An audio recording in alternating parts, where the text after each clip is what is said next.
Ngayon ho mga bossing, babalik po tayo ulit doon sa NBI, no? Sa NBI at doon sa Senado. Kasi meron sinabi si Alan Peter Cayetano nagyayabang. Hindi daw po natibag ni Melvin Matibag ang Senado. Ni Senator Alan Peter Cayetano Ay. na hindi niyo raw po natibag ang Senado. Yan. Sinasabi ni Senator Alan Peter Cayetano na hindi niyo raw po natibag ang Senado. Bakit? Gusto ba namin tibagin yung Senado? Gusto lang namin ipatupad yung batas, ano? Arestuhin lang si Bato de la Rosa. That's it.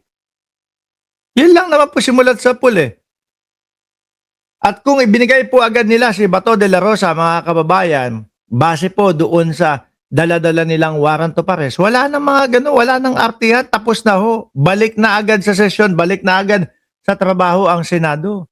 Pero kung palalabasin ni Alan Peter Cayetano, mga bossing, na kaya ipinadala si Matibag dyan para gibain, sirain at guluhin ng Senado, nagkakamali po kayo. No?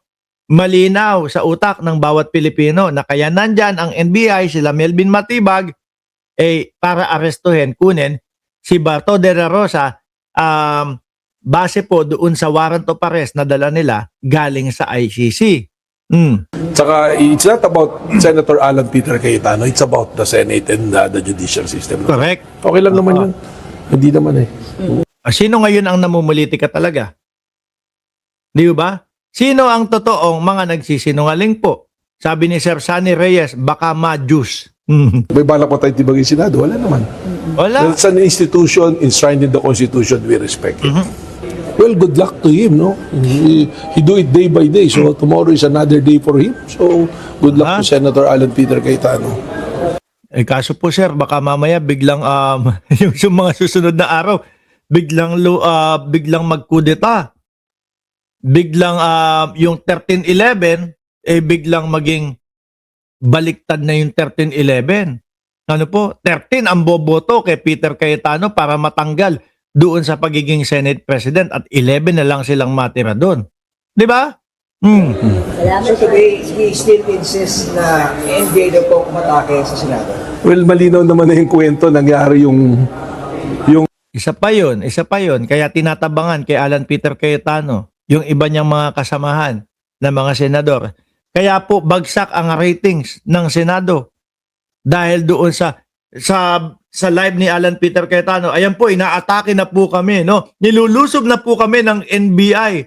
Tapos doon sa mga interview, sino ang unang nagpaputok? barilan doon sa GSIS. At nandun kayo. So, sabi ko nga, this is an ongoing investigation already of DOJ. Ang unang nagpaputok, si Mau Aplaska. And At inamin nyo ni Aplaska. Office of the Ombudsman will submit it. And yung mga video lumabas, nakita nyo naman Umamin naman na mismo si General Mau na siyang nagpaputok na una.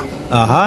Dr. May, hindi ba katakataka bakit NBI yung security na hiningi ng GSIS at hindi PNP? Hindi naman to security, hindi bang katakataka rin dahil kasama naman sa law enforcement dyan Ando doon na kasi may presence na kami doon nung Monday, nag-coordinate doon. Ano lang naman kasi ng mga DDS yun naratibo lang ng mga DDS. Bakit hindi sa PNP? Bakit hindi sa kung pwede naman din ng NBI. Unang-una, yan, sinasabi.